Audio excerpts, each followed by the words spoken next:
Baik,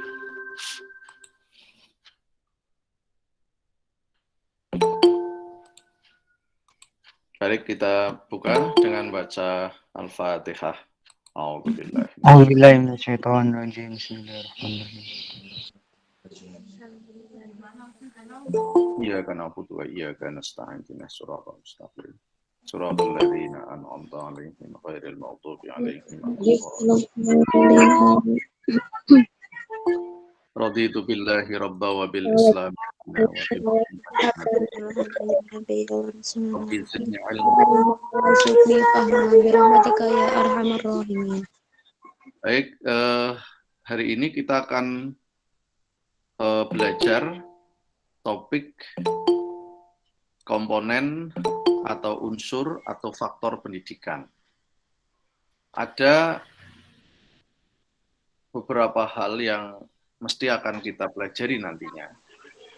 Target dasar dari topik ini adalah Anda sebagai calon guru harus memahami, mengenali, dan akhirnya nanti dapat menjelaskan bahwa di dalam didikan itu ada unsur-unsur utama, komponen-komponen pokok yang harus dikembangkan dalam satu kesatuan.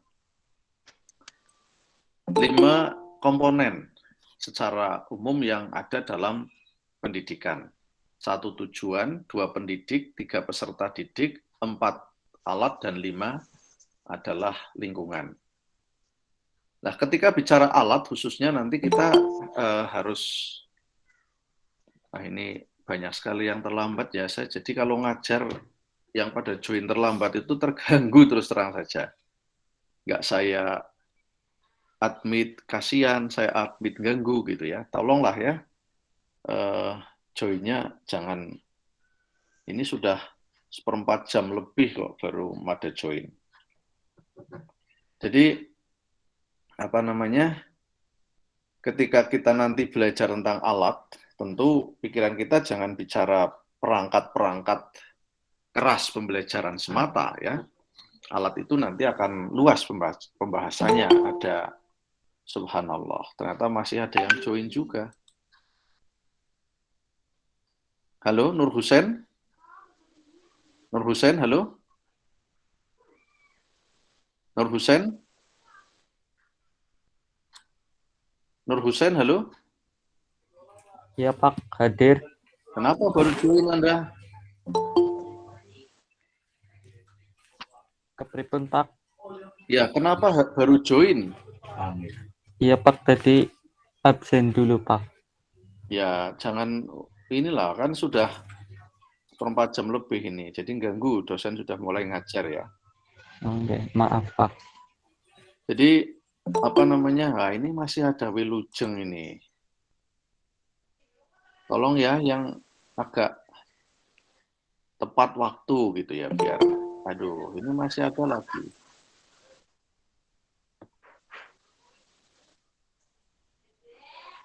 Baik, kalau kita bicara alat nanti misalnya kita harus sampai kepada ada materi, ada metode, ya, ada media, bahkan ada evaluasi nanti di situ. Nah, 5 unsur ini yang secara umum kita akan pelajari nanti. Nah, kita mulai dulu dari hari ini kita membahas tujuan ya, nanti tujuan dan pendidik.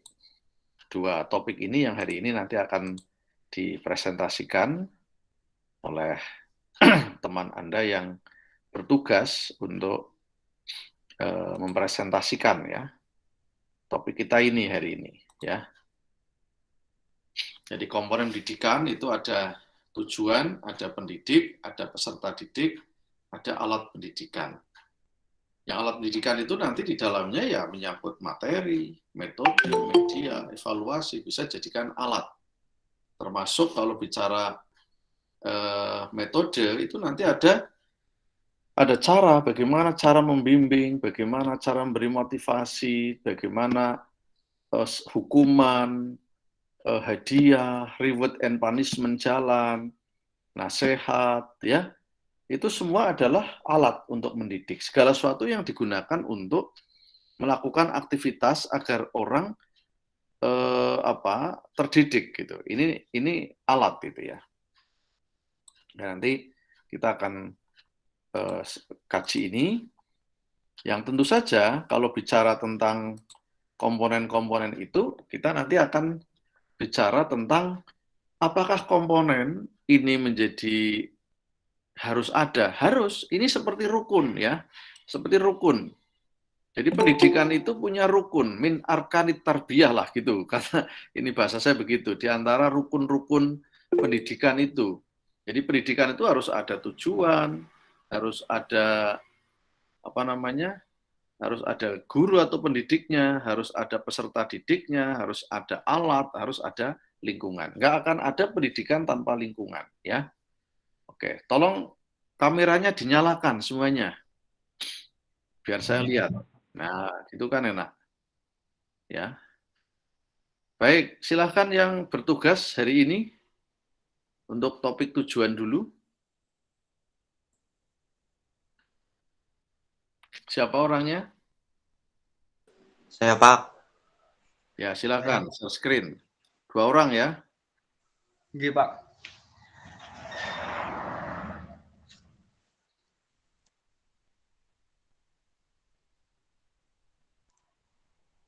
Ya, silakan.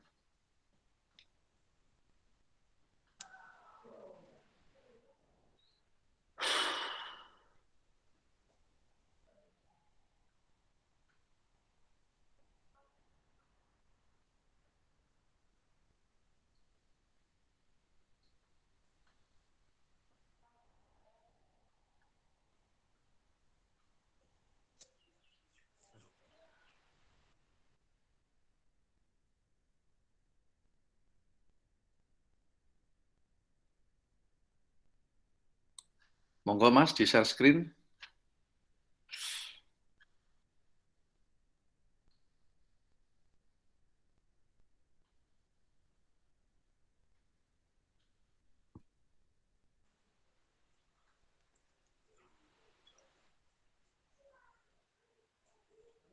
Tinggal masuk ke PPT-nya.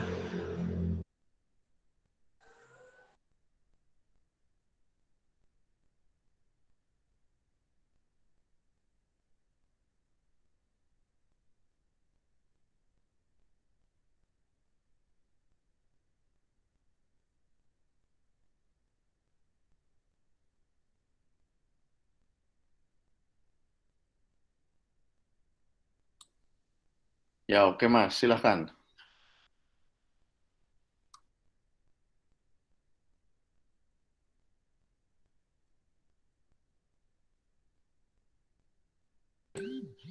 Silakan Mas. Mas Sidik dan Waluyo. Ya, langsung saja dimulai untuk mengawali mata kuliah pada hari ini. Kita awali dengan bacaan Bismillah bersama-sama. Bismillahirrahmanirrahim. Nanti setelah kelompok ini presentasi langsung dilanjut kelompok yang pendidik ya. Iya Pak. Assalamualaikum warahmatullahi wabarakatuh. Waalaikumsalam warahmatullahi wabarakatuh. Saya akan menjelaskan tentang tujuan pendidikan yang telah dibahas oleh kelompok kita, yaitu saya sendiri Muhammad Siddiq Fatur Rahman, NIM 2141104023334, dan Abror Waluyo dengan NIM 2141104022210. Ganti layar Mas.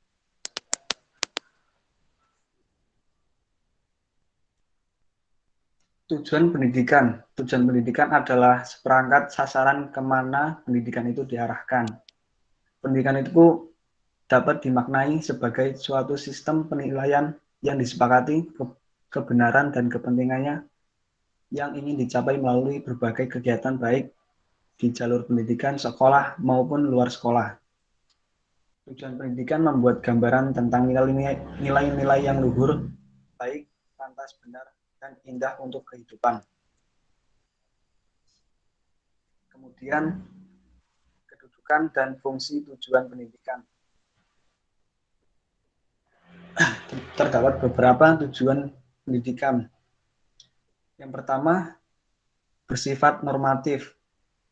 Itu karena mengandung unsur norma yang bersifat memaksa, akan tetapi tidak bertentangan dengan hakikat perkembangan peserta didik. Kedua, tujuan pendidikan juga bersifat abstrak, karena membuat nilai-nilai yang bersifat abstrak tidak kelihatan panca indera, tapi bisa dihayati dan bisa dipahami oleh pemiliknya. Ketiga, dilihat dari kedudukannya, tujuan pendidikan merupakan komponen yang amat vital, karena semua komponen pendidikan diarahkan pada pencapaian tujuan pendidikan. Yang selanjutnya, fungsi tujuan pendidikan. Fungsi tujuan pendidikan yaitu mengarahkan, memberikan orientasi, dan memberikan pedoman ke arah mana pendidikan diselenggarakan sebaik-baiknya. Yang pertama juga ada tujuan pendidikan harus terumuskan dan dirumuskan secara mantap oleh semua pelaku pendidikan di semua jenjang. Kemudian dengan adanya rumusan pendidikan yang mantap, diharapkan pelaksanaan pendidikan yang dilakukan tidak akan menyimpang. Jadi rumusan pendidikan yang mantap itu akan menunjang pendidikan yang baik, tidak akan menyimpang dari norma-norma atau yang lainnya, pelanggaran lainnya. Kemudian akan dibacakan oleh Mas Abror tentang macam-macam tujuan pendidikan. Ya, selanjutnya macam-macam tujuan pendidikan. Menurut M.J. Langeveld, tujuan pendidikan dibedakan menjadi 6 macam, yakni tujuan umum, tujuan khusus, tujuan seketika, tujuan sementara, tujuan tidak lengkap, dan tujuan perantara atau intermediar.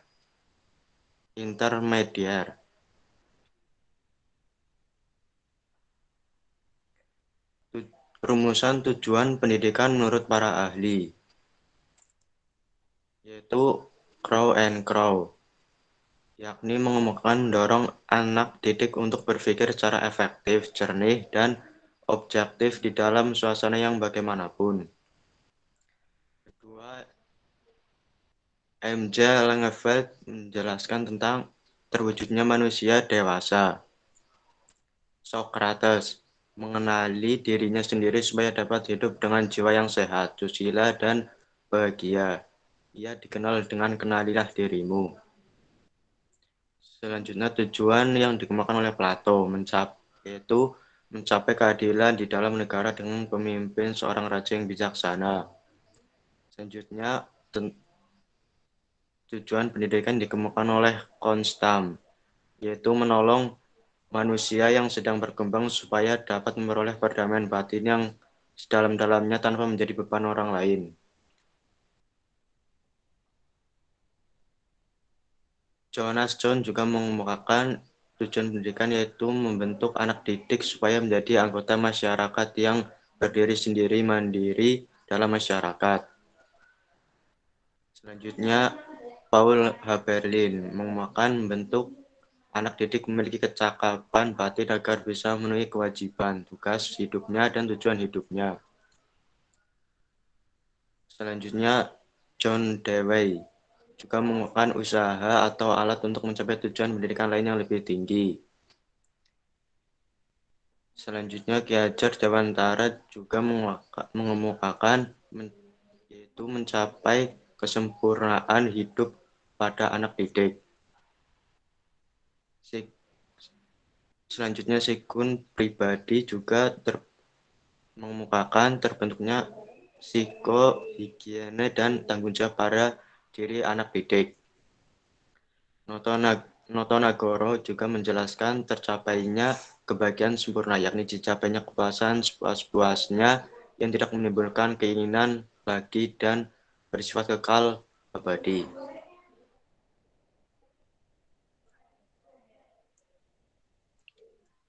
Oke, Ya, terima kasih. Oke, terima kasih untuk Mas Abrol yang sudah menjelaskan.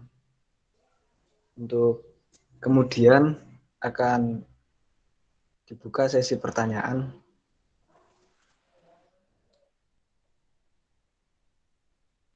Sepuluh menit untuk 5 anak. Silakan yang mau tanya.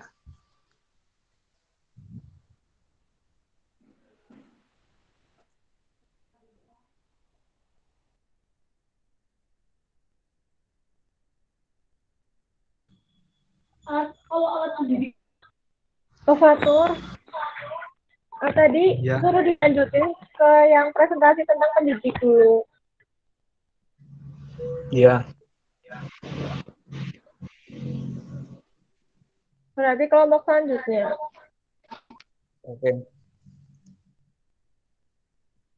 Sekian dari kelompok 4. Saya Muhammad Siti Fatur Rahman dan teman saya Abror Waluyo. Meminta maaf ketika sudah menjelaskan banyak kesalahan. Wabillahi taufiq wal hidayah. Wassalamualaikum warahmatullahi wabarakatuh.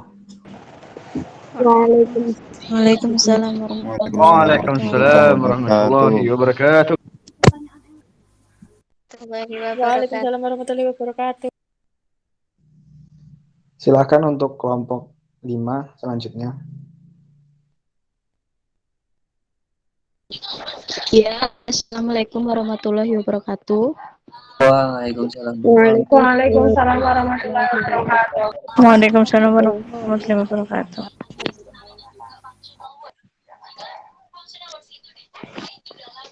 Untuk kami dari kelompok 2 dengan anggota saya sendiri Mandavana Luiza dengan NIM 21411040229 dan rekan saya Ismatun Nihaya dengan NIM 21411040233. Di sini akan memaparkan materi mengenai pendidik. Pendidik adalah orang dewasa yang membimbing anak agar si anak tersebut bisa menuju ke arah kedewasaan. Pendidik juga bertanggung jawab terhadap pelaksanaan pendidikan dengan sasarannya adalah anak didik. Berdasarkan penjelasan singkat di atas, maka pendidik itu tentu bukan hanya guru. Guru adalah salah satu pendidik yang diakui maupun yang tidak diakui undang-undang. Selanjutnya, lain halnya mendidik. Bahwa mendidik tidak hanya cukup dengan hanya memberikan ilmu pengetahuan ataupun keterampilan, melainkan juga harus ditanamkan pada anak didik nilai-nilai dan norma-norma susila yang tinggi dan luhur. Slide selanjutnya akan dijelaskan oleh rekan saya Ismatun. Silakan. Ya, untuk yang selanjutnya, menurut Undang-Undang Nomor 20 Tahun 2003, tenaga pendidik adalah orang yang berpartisipasi dalam menyelenggarakan pendidikan. Contoh tenaga pendidik menurut undang-undang tersebut adalah 1 guru, 2 dosen, 3 konselor, 3 pamong belajar, 5 widyaswara, 6 tutor instruktur, 7 fasilitator, dan istilah lainnya. Dan untuk yang selanjutnya, ciri pendidik, nomor 1 adalah berwibawa, nomor 2 adalah mengenal anak didik, dan untuk yang nomor terakhir, menguasai bidang lebih dari anak didik. Cukup sekian dari kelompok kami. Jika ada yang kata-kata yang tidak berkenan maupun salah, mohon dimaafkan. Wassalamualaikum warahmatullahi wabarakatuh. Waalaikumsalam warahmatullahi wabarakatuh. Baik, silakan yang ingin mengajukan pertanyaan. 4 orang ya, bebas ke yang siapa ya, ke topik yang mana silahkan nanti tinggal disebutkan ke siapa gitu ya. Tolong kepada yang narasumber nanti dicatat ya. Monggo. Saya Pak. Ya, Saya Pak. Baik. Saya Pak. India, Saya Pak. Ipa, Aisyah, Bulan, Saya lagi Pak. apa? Salma. Ya, Fauzin. Fauzin Abuja. Oke, silakan. Terus nanti beri Prasista boleh ya, 5 orang. Silakan yang pertama tadi siapa? Saya Pak. Salma. Ya, silakan hidupkan videonya.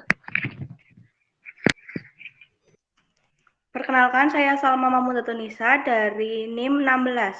Izin bertanya, tadi untuk kelompok 5, mendidik tidak hanya cukup dengan hanya memberikan ilmu pengetahuan ataupun keterampilan, melainkan juga harus ditanamkan pada anak didik nilai-nilai norma susila.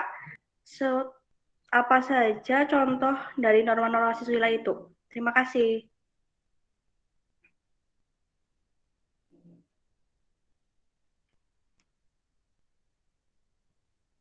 Baik, yang kedua siapa tadi? Saya Pak. Ya, perkenalkan nama saya Diva Nurfaizah, NIM belakang 04. Saya izin bertanya kepada kelompok 4. Di situ kan tadi disebutkan pengertian pendidikan menurut Ki Hajar Dewantoro yang menyebutkan bahwa yang dimaksud pendidikan adalah kesempurnaan hidup pada anak didik. Lah, apa yang dimaksud dengan kesempurnaan hidup? Terima kasih. Saya izin bertanya kepada kelompok 4. Tadi kan dijelaskan macam-macam tujuan pendidikan. Nah, itu belum dijelasin ya, tolong dijelasin pengertiannya semua. Terima kasih. Baik, lanjut. Ya, saya Pak. Sebelumnya, perkenalkan nama saya Prasiska Amalia, NIM 87. Saya ingin bertanya kepada kelompok yang menjelaskan tentang pendidik. Jadi kan contoh tenaga pendidik ada Widya Suara. Apakah yang dimaksud dengan Widya Suara? Terima kasih. Perkenalkan nama saya. Ya. Perkenalkan nama saya Aisyah Puan Maharani, NIM 97. Izin bertanya kepada kelompok yang menjelaskan tentang pendidikan. Bagaimana pendidik bisa menguasai bidang lebih dari anak didik? Terima kasih, Pak. Silakan ditanggapi.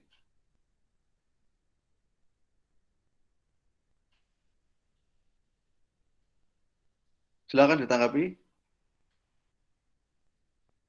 Ada 5 orang. Silakan Mas, Mbak.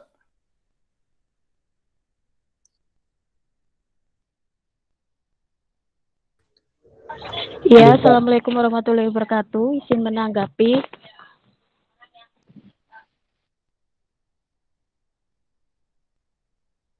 Lanjut.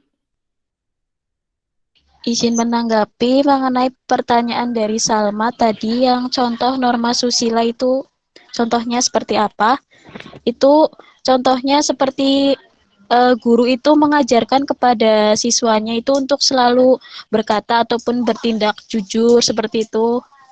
Contohnya, Salma.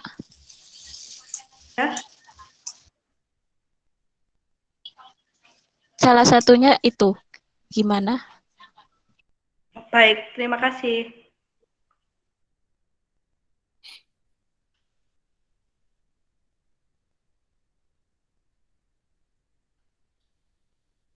Ya, lanjut.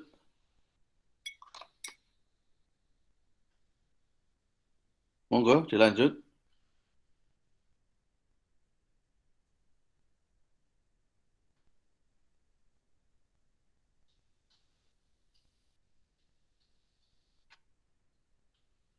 Monggo, dilanjut.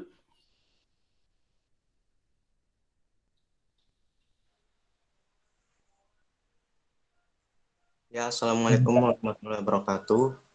Izin menjawab pertanyaan dari Mbak Anindya tadi tentang pengertian yang macam-macam.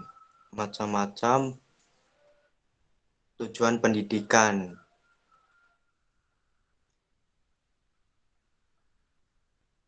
Tujuan pendidikan menurut M.J. Langeveld dibedakan menjadi 6 macam, yaitu tujuan umum.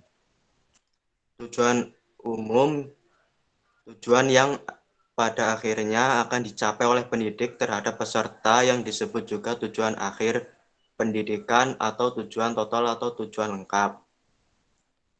2. Tujuan khusus pendidikan. Tujuan yang merupakan pengkhususan dari tujuan umum pendidikan. Hal yang perlu diperhatikan dalam tujuan khusus yaitu sifat dan bakat peserta didik. Kedua, lingkungan di mana peserta didik memperoleh pengalaman. Ketiga, tujuan kemasyarakatan peserta didik. Keempat, kesanggupan peserta didik, tugas lembaga pendidikan. Selanjutnya yaitu tujuan seketika atau insidental, yaitu tujuan yang hanya berlaku sementara saja, sehingga kalau sudah tercapai tujuannya, maka tujuan akan ditinggalkan. Kemudian tujuan tidak lengkap, yaitu tujuan yang mempunyai hubungan dengan aspek kepribadian manusia, sebagai fungsi kerohanian pada bidang etika, keagamaan, estetika, dan sikap sosial dari orang tua. Tujuan yang hanya meliputi sebagai kehidupan manusia, misal segi biologi saja. Selanjutnya tujuan perantara atau intermedier, yaitu tujuan yang hampir sama dengan tujuan sementara, akan tetapi khusus mengenai pelaksanaan teknis dari tugas-tugas belajar.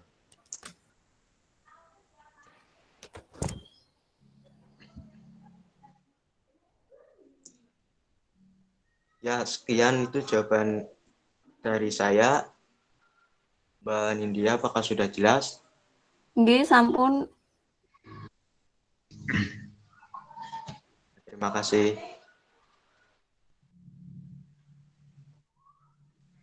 Oke, Izin Assalamualaikum. Saya akan menjawab pertanyaan dari Mbak Dwi apa ya tadi nomor 1 tentang pengertian hidup pada peserta didik yang dikemukakan oleh Ki Hajar Dewantara. Salah satu konsep yang dikenalkan oleh Ki Hajar Dewantara adalah momong, among, dan ngemong, yang kemudian dikembangkan menjadi 3 prinsip kepemimpinan di taman siswa. Ing ngarso sing tulodo, ing madya malem karso, dan tuturi handayani. Pada dasarnya konsep-konsep pendidikan itu mengutamakan cinta dan kasih sayang. Sekian. Apakah bisa dimengerti, Mbak Dwi?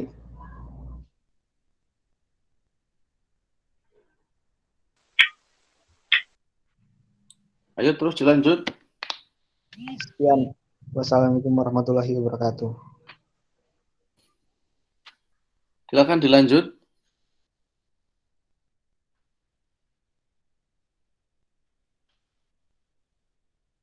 Lanjut. Untuk yang menanggapi itu bebas atau dari kelompok yang presentasi, Pak? Yang presentasi dulu, Mas. Nanti kalau yang presentasi sudah lah, silakan jenengan nambahi, boleh. Oke, siap, Pak. Silakan yang presentasi dulu. Assalamualaikum warahmatullahi wabarakatuh. Izin menjawab pertanyaan mengenai maksud dari Widya Suara. Widya Suara adalah pegawai negeri sipil yang diangkat sebagai pejabat fungsional oleh pejabat yang berwenang dengan tugas, tanggung jawab, wewenang untuk mendidik, mengajar, atau melatih pegawai negeri sipil pada lembaga pendidikan dan pelatihan pemerintah. Sekian, wassalamualaikum warahmatullahi wabarakatuh. Ya, jadi kalau di ada namanya Balai Diklat ya, Balai Pendidikan dan Latihan atau lembaga pelatihan lah ya. Di Balai Diklat itu biasanya ada tutor atau instruktur atau pengajar. Nah, pengajarnya itu namanya Widya Iswara. Kalau di kampus dosen, kalau di pesantren kiai, kalau di TPQ Ustadz gitu ya. Kemudian kalau di lembaga kursus namanya tutor ya atau pelatih. Kalau di Balai Diklat namanya Widya Iswara. Gitu ya. Jadi ini istilah yang khusus untuk pendidik profesi pada lembaga pendidikan dan pelatihan. Gitu ya. Silakan lanjut. Masih ada?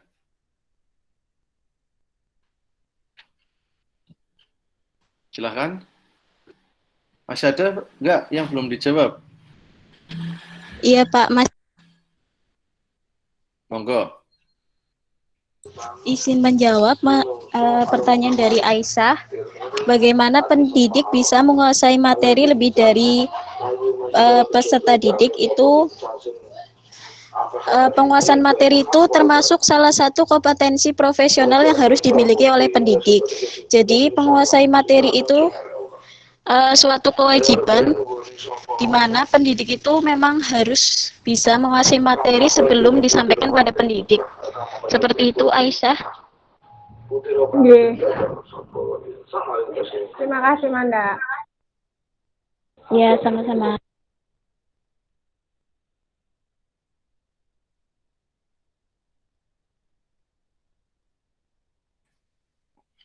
Sudah semua? Silakan Sudah, yang Pak. menambahi di luar kelompoknya. Saya, Pak. Jadi, Mas Fahmi. Saya, Pak. Oke, saya Pak. Saya, Tadi Pak. pertanyaan dari Mbak Aisyah apa ya? Lupa. Ya, monggo. Pertanyaannya Mbak Aisyah tadi apa ya? Terserah siapa pertanyaan siapa. Ya, saya akan menanggapi dari pertanyaannya Mbak Aisyah tadi. Tapi saya tidak menulis tadi. Pertanyaannya apa Mbak Aisyah? Bagaimana pendidik bisa menguasai bidang lebih dari anak didik? Oh, oke. Bagaimana pendidik bisa menguasai lebih dari apa yang dididik itu ya? Jadi di sini peran guru dalam dunia pendidikan itu adalah sangat berpengaruh dengan sukses atau tidaknya pendidikan tersebut ke depannya. Jadi diibaratkan dalam sebuah kapal yang sedang berlayar, guru adalah nahkoda yang sangat berpengaruh untuk membimbing dan memberi petunjuk kepada awak kapalnya agar kapal tersebut bisa berjalan dengan baik menuju tempat tujuannya. Nah, dalam pendidikan, guru adalah harus memegang peranan strategis terutama dalam upaya membentuk watak bangsa melalui pengembangan kepribadian dan nilai-nilai yang diinginkan. Maka dari itu ya, seorang guru harus mempunyai ilmu yang lebih. Karena dalam bahasa Jawa itu ada istilah guru itu digugulan ditiru. Mungkin seperti itu dari saya. Terima kasih. Ya, terima kasih, Pak Hani. Tadi siapa yang mau nambahi? Saya, Pak. Ya, silakan, Subhan. Iya, Pak. Sebelumnya perkenalkan, nama saya Muhammad Subhan, NIM ujung 95. Tentang nyalakan kameranya, Han. Sebelumnya maaf Pak, belum mandi. Waduh. Airnya habis, Pak. Mondok. Mau cari ilmu harus bersih dong. Ya udah. Mohon maaf ya, Pak. Mohon maaf. Jadi, mungkin tambahan dari pertanyaan yang tentang Widya Iswara ya, tentang Widya Iswara. Jadi, Widya Iswara itu jabatan yang mempunyai ruang lingkup tugas, tanggung jawab, wewenang, dan hak untuk melakukan kegiatan mendidik, mengajar, melatih PNS, Yang selanjutnya disingkat Dikjarti PNS. Ya, evaluasi dan pengembangan pendidikan dan pelatihan yang selanjutnya disingkat Diklat atau lembaga diklat seperti yang Bapak katakan tadi.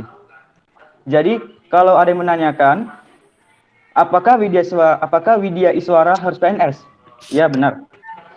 Pegawai negeri sipil atau PNS yang diangkat sebagai pejabat fungsional oleh pejabat yang berwenang dengan tugas, tanggung jawab, wewenang untuk mendidik, mengajar, dan atau melatih pegawai negeri sipil atau PNS pada lembaga pendidikan dan pelatihan atau diklat pemerintah. Sekian Pak dari saya, terima kasih. Baik, yang lain? Ada? Silakan yang lain. Saya sambil medang ini, lapar. Ngopi apa Pak?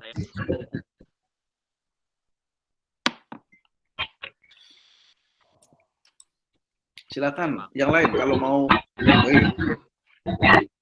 Perkenalkan, nama saya Wisnu Arjun, NIM Ya. belakang 30.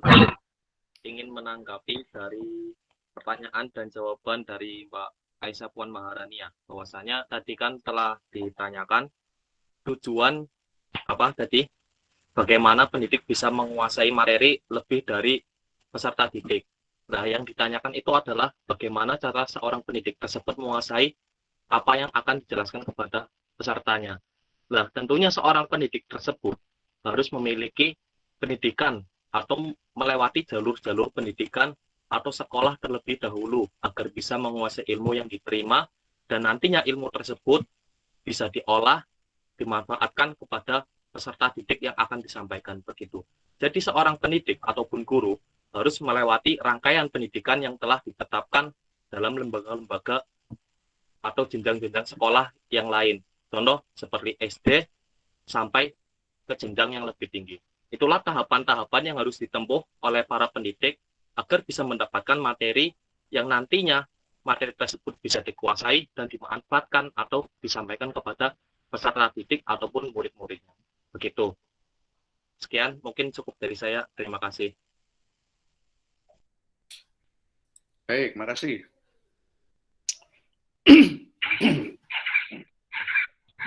Yang tanya sudah nggak ada kan ya? Udah nggak ada ya? Saya akan nambahi.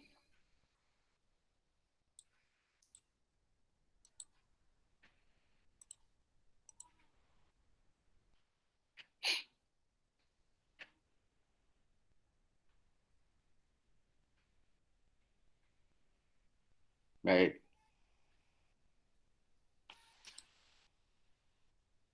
Tadi sudah banyak disampaikan oleh teman-teman tentang tujuannya.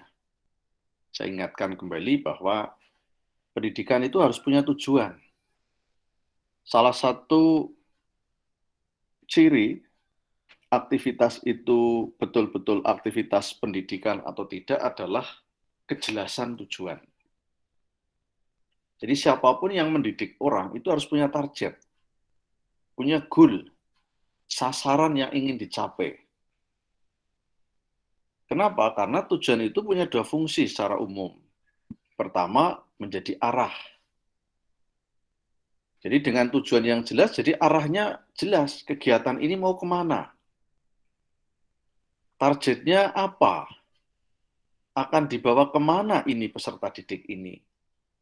Contoh misalnya tujuannya adalah siswa dapat membaca Al-Quran dengan tartil, fasih, lancar. Nah, ini nanti ukurannya jelas.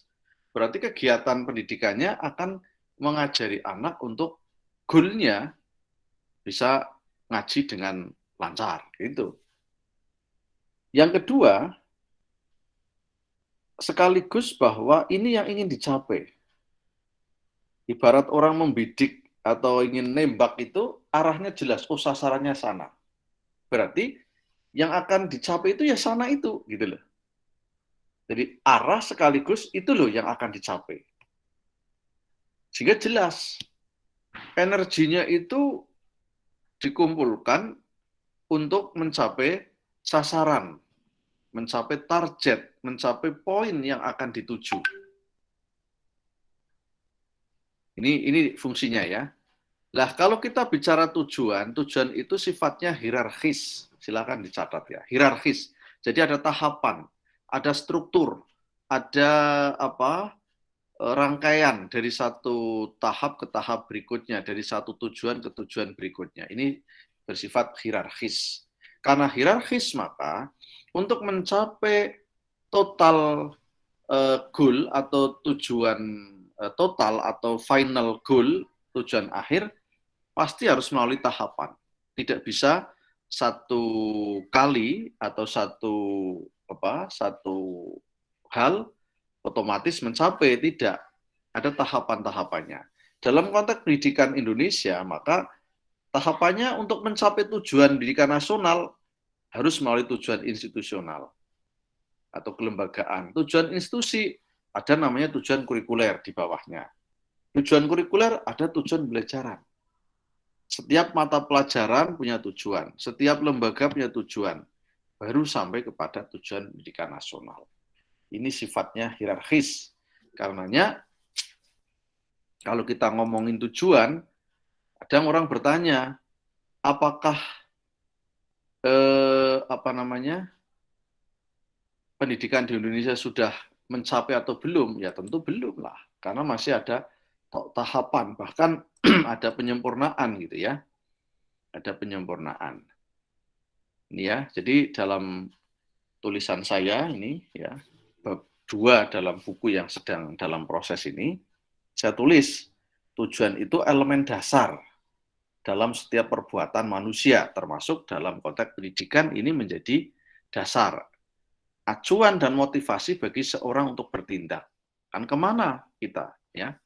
Kita sasarannya ke sana. Gitu. Nah, saya ilustrasikan begini nih. Ilustrasi, namanya ilustrasi. Ilustrasi itu kan gambaran untuk memudahkan. Ya. Ketika seorang berburu di hutan untuk memenuhi kebutuhan perut, makanlah gitu ya. Maka tujuannya adalah agar mendapat binatang buruan yang bisa dimasak, kemudian dimakan. Sehingga ia kenyang, perutnya tidak lapar lagi. Jadi jelas, saya akan ke hutan, mencari apa? Mencari menjangan, mencari ular untuk dimakan misalnya gitu ya, atau mencari kerbau hutan atau kerbau liar, atau mencari monyet gitu ya, atau apalah gitu ya, yang bisa dimakan. Jadi ini jelas ini. Ada target, ada sasaran, dan ada kebutuhan yang ingin dipenuhi. Yang kedua, ketika seorang berburu di hutan, tapi hobi ini, sekedar untuk memacu adrenalin, maka tujuannya adalah untuk memenuhi kepuasan batin, bukan kepuasan perut. Ya kan? Ini jadi masing-masing punya target. Kalau yang pertama targetnya adalah dapat buruan agar kenyang, yang kedua dapat buruan agar happy, agar senang, agar ada kepuasan batin, ada refresh-nya di situ.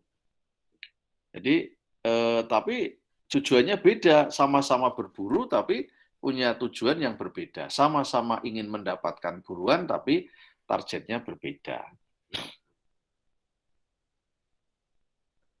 Nah ini saya kira, tujuan tadi juga sekilas sudah saya dengar ya, ada tujuan umum, ini kemudian ada tujuan khusus, ya, ada tujuan tidak lengkap, ada tujuan sementara, ada tujuan intermediate, ya. Tujuan intermediate itu perantara untuk mencapai satu target tertentu melalui target apa dulu, tahapannya, ada perantaranya. Insidental, saat tiba-tiba ada anak yang makan berdiri, kemudian kita tegur. Kenapa kita menegur? Tujuannya agar dia makannya duduk begitu, sehingga memenuhi adab, sopan santun, nah, gitu kan. Ini contoh tujuan insidental. Kemudian berikutnya adalah tujuan dalam konteks pendidikan nasional. Ada dalam bab 2 pasal 3 Undang-Undang Nomor 20 Tahun 2003 tentang Sistem Pendidikan Nasional. Ini di sini jelas ya. Tujuannya itu apa? Ini untuk berkembangnya potensi peserta didik. Jadi pendidikan itu punya tujuan mengembangkan potensi peserta didik. Setelah berkembang, manusia yang ingin dihasilkan itu yang seperti apa? Beriman dan bertakwa. 1. Berakhlak mulia. 2. Sehat. 3. 4. Berilmu. 5. Cakap. 6. Kreatif. 7. Mandiri. 8. Warga negara yang demokratis. Yang ke-9 bertanggung jawab. Itu 9 poin setidaknya kalau kita rujuk kepada konsep tujuan pendidikan nasional. Ya, jadi pendidikan kita itu untuk mengembangkan potensi manusia untuk menjadi orang dengan karakteristik seperti tadi. Kedua, pendidik. Pendidik itu semua orang yang bertanggung jawab terhadap pelaksanaan pendidikan. Sasarannya adalah peserta didik untuk jadi dewasa. Tentu dewasa ini ada dewasa biologis, ada dewasa sosiologis, ada dewasa psikologis, gitu ya. Hingga ini menjadi sesuatu yang harus dipahami. Orang dewasa itu bukan sekedar usianya sudah tua, ya, atau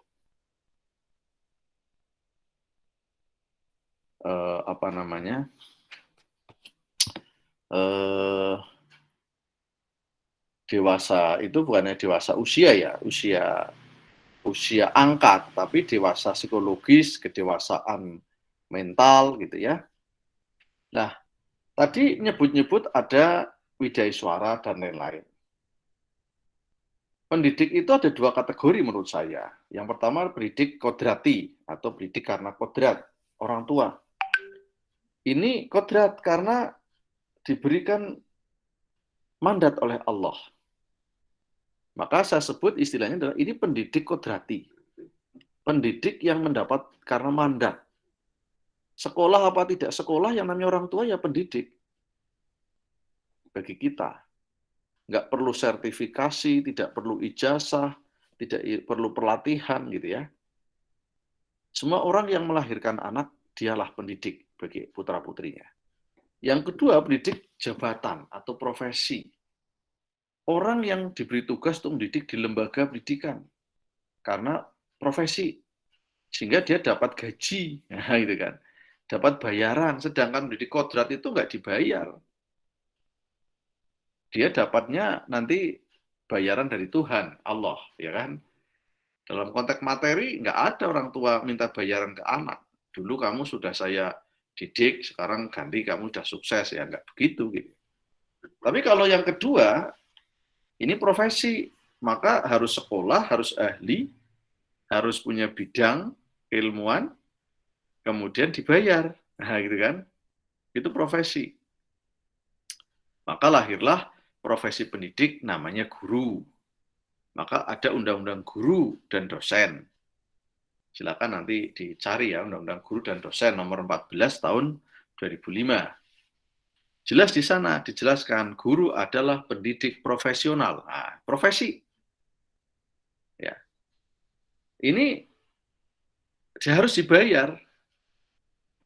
Guru, widaiswara, kemudian dosen, ya, dan profesi pendidik yang lain yang memang mempersyaratkan adanya pendidikan tertentu. Pendidik harus memiliki wibawa. Nah, ini penting. Harus punya kewibawaan. Apa itu wibawa? Kekuatan batin pendidik. Sehingga menimbulkan sikap menurut. Kalau pendidiknya nggak wibawa, muridnya nggak manut. Mengakui dan menerima dari pihak siswa. Jadi wibawa itu jangan disamakan dengan menakutkan ya. Wibawa itu ada sikap yang menghormati karena ada ketundukan, ketaatan, dan keinginan untuk memuliakan orang itu. Itu wibawa. Nah, secara teori, istilah wibawa itu ada dalam bahasa Yunani namanya gesak, yang berasal dari kata zegen, ucapan, pembicaraan, tutur kata. Orang yang ucapannya, tutur katanya dapat mempengaruhi orang lain. Itu orang wibawa. Ucapan ini tentu saja memang pada mulanya guru itu tukang ngomong. Tapi hari ini saya kira zegennya kita geser, bukan hanya kata-kata, tetapi juga perilaku. Perilakunya dapat mempengaruhi orang untuk berbuat baik. Bisa dicontoh, ditiru, ya, jadi uswatun hasanah, the role model. Nah, wibawa itu atau kewibawaan itu ada dua kategori. Orang wibawa ada yang masuk kategori Volgen, ada yang Gehorzamen. Volgen itu orang wibawa karena ada penerimaan secara tulus. Penerimaan karena ketulusan. Jadi orang dihormati, dihargai karena memang orang itu ada apa ya? Ada sesuatu yang membuat orang di sekitarnya itu hormat, nerima, manut begitu. Ada ketulusan karena patut dihormati, patut dihargai. Nah, yang kedua ada wibawa karena kategori Gehorzamen. Orang menerima tapi ada unsur keterpaksaan. Ada tekanan, ada kekhawatiran. Kamu menghormati saya karena khawatir nanti nggak lulus. Bukan karena dosen saya harus saya hormati karena beliau orang berilmu, saya harus menerima, dan seterusnya. Nah, yang kedua ini semu. Ketika gurunya nggak ada, biasanya anak itu akan merasa bebas. Merasa nyaman ketiadaan gurunya itu. Tapi kalau guru itu wibawa karena Volgen, maka ketidakhadirannya dirindukan oleh murid-muridnya. Ketika bertemu tidak ingin berpisah, ketika sudah berpisah ingin segera bertemu. Nah, itu.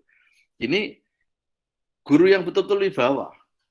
Maka kewibawaan ini juga menjadi sesuatu yang harus ada pada setiap profil seorang pendidik, khususnya guru. Karena guru itu punya tugas mempengaruhi orang agar berubah. Berubah apanya? Pengetahuannya, sikapnya, perilakunya. Sehingga butuh orang yang bisa menggerakkan, ya, memotivasi, bahkan mungkin ya seperti menghipnotis lah ya, kayak nggak sadar, tetapi ya tentu bukan tidak sadar, harus sadar ya, karena pendidikan itu harus sadar. Seperti kayak kesadarannya itu manut begitu ya. Ada sesuatu yang memang tulus diterima. Ini beberapa hal yang saya kira penting untuk jadi catatan kuliah kita hari ini. Nah, ini kalau membaca pendidik menurut Undang-Undang Nomor 20 Tahun 2003 bab 11 pasal 39 ayat 1 disebutkan pendidik merupakan tenaga profesional. Nah, ini menggambarkan undang-undang ini kan pendidik itu berarti kan profesi ya. Yang punya tugas merencanakan, melaksanakan proses pembelajaran, gitu kan? Kemudian menilai, ya, menilai, kemudian membimbing, melatih,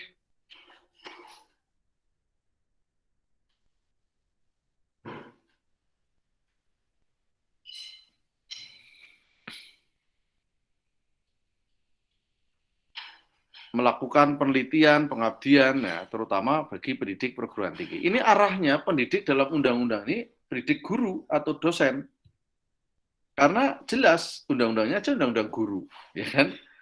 Karena undang-undang guru ya otomatis yang disinggung adalah profesi, ya kan? Bukan pendidik kodrati. Ya, jadi kalau Anda membaca definisi ini tentu arahnya kepada pendidik kategori profesi, bukan kategori pendidik kodrati.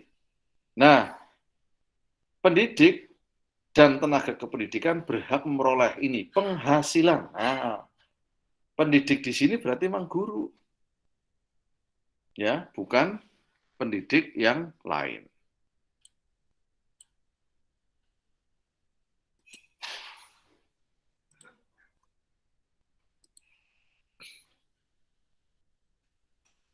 Nah, kemudian saya tambahkan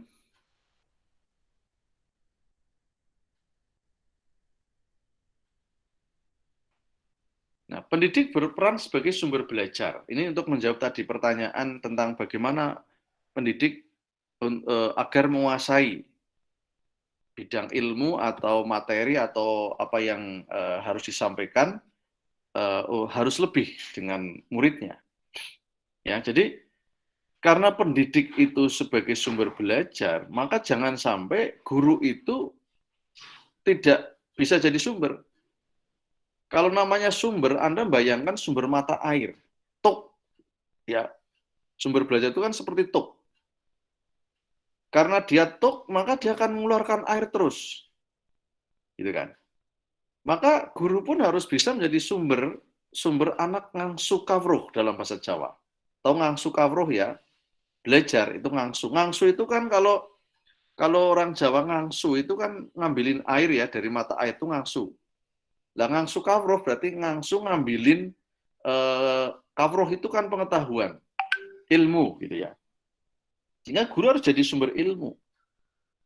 Agar guru bisa menjadi sumber ilmu, laksana mata air atau mata air ilmu, ya kan? Maka guru harus terus belajar, harus mengembangkan diri, mengembangkan kompetensinya agar sebagai sumber mata air ilmu tidak akan kering. Ya kan? Kalau sampai gurunya kering, maka apa yang akan terus diangsu oleh murid-muridnya? Maka harus menguasai materi sehingga siswa akan menjadikannya sebagai sumber belajar. Yang kedua, pendidik sebagai fasilitator. Ini ya, peran dan atau fungsi pendidik dalam proses pendidikan. Satu, sumber belajar, dua, fasilitator. Fasilitator itu orang yang memfasilitasi. Apa itu fasilitas? Sesuatu yang memberikan kemudahan. Maka dengan adanya guru sebagai fasilitator, maka guru itu melayani anak agar anak itu mudah mendapatkan sumber belajar, memudahkan anak untuk berproses, mengembangkan diri, memudahkan siswa untuk mencapai tahap perkembangannya. Ini ya, jadi fasilitator. Ketiga, pendidik sebagai pengelola proses pendidikan. Sehingga dia dapat mengelola proses dengan baik, mengelola iklim pendidikan, kultur belajar.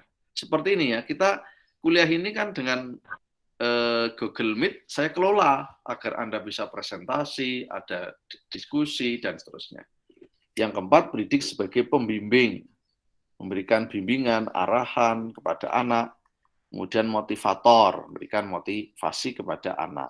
Kemudian yang keenam, pendidik sebagai evaluator, mengevaluasi. Jadi dievaluasi apa yang telah dicapai dan apa yang belum, sehingga ketahuan mutu mutu peserta didik ini bisa ditentukan oleh seberapa mutunya guru. Ya, kalau gurunya nggak bermutu, ya jangan harap murid-muridnya bermutu, ya kan? Ya, continuous quality improvement. Peningkatan mutu terus-menerus. Termasuk ada konsep belajar sepanjang hayat, long life education, pendidikan seumur hidup, sepanjang hayat. Guru harus gitu, tiada hari tanpa belajar, agar Anda bisa menjadi sumber mata air ilmu bagi anak. Oke, gitu ya. Baik, saya kira cukup kuliah kita hari ini. Mudah-mudahan ada manfaatnya. Kita sambung lagi pertemuan minggu depan. Sebelum saya tutup, ada yang ingin ditanyakan kepada saya terkait topik kita hari ini? Silakan yang ingin bertanya.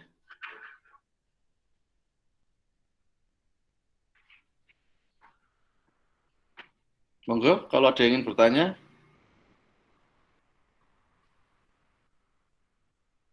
Sepertinya cukup, Pak. Cukup ya? Cukup, Baik, Pak. makasih. Kita tutup kuliah pagi ini dengan baca hamdalah. Alhamdulillah. Terima